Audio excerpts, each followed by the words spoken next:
दोस्तों आज हम बात करने वाले हैं सनातन धर्म में मंत्रों का विशेष महत्व क्यों है, आखिर मंत्र क्यों बनाए गए, ये मंत्र हैं क्या, किसने बनाए, एक मंत्र को उसके सही उच्चारण के साथ ही क्यों बोलना चाहिए।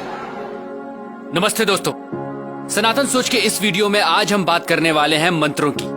देखिए सबसे पहले तो मंत्र का शाब्दिक अर्थ जानने की जरूरत है। ऐसी ध्वनि जो आपको मेंटल पीस दे, आपके मन को शांत करे, वो ही मंत्र है। हमारे शास्त्रों में कहा गया है मना तार्यति इति मंत्र, यानी मन को तारने वाली ध्वनि ही मंत्र है।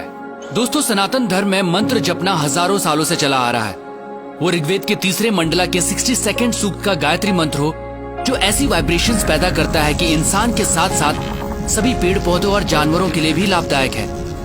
या ऋग्वेद के ही 7वें मंडला के 59 सूक्त का महामृत्युंजय मंत्र, जिसे मृत्यु को जीतने वाला मंत्र भी कहा जाता है।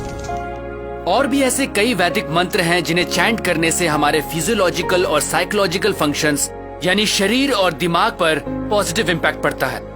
पर कैसे, आखिर ऐसा क्यों होता है? दोस्तों वजह है इन मंत्रों की ध्वनि, वो साउंड जो इन मंत्रों के उच्चारण से पैदा होती है। मंत्रों के अर्थ को अलग रख दें तो विशेषज्ञों का मानना है मंत्रों की सिर्फ ध्वनि यानी साउंड में ही अपार शक्ति होती है।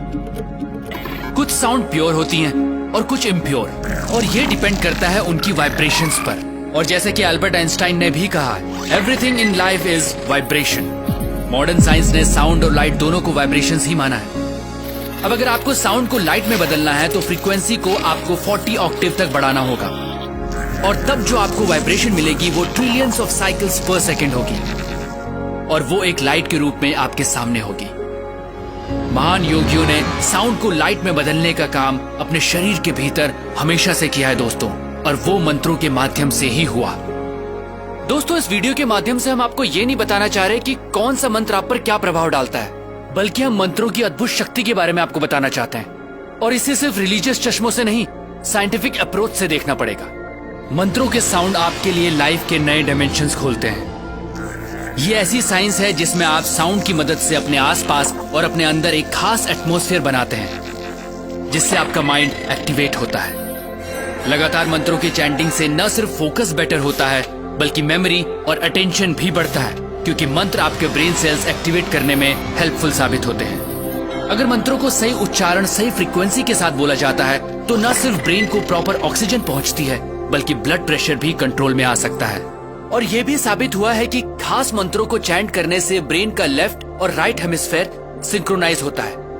आम की बात करें तो इसे ओरिजिनल साउंड ऑफ क्रिएशन भी कहा जाता है। ऐसा माना जाता है कि हजारों साल पहले जब ध्यान लगाने वाले तपस्वियों और ऋषियों ने गहरी ध्यान की प्रक्रिया के दौरान जो साउंड सुनी थी वो आम की ही थी।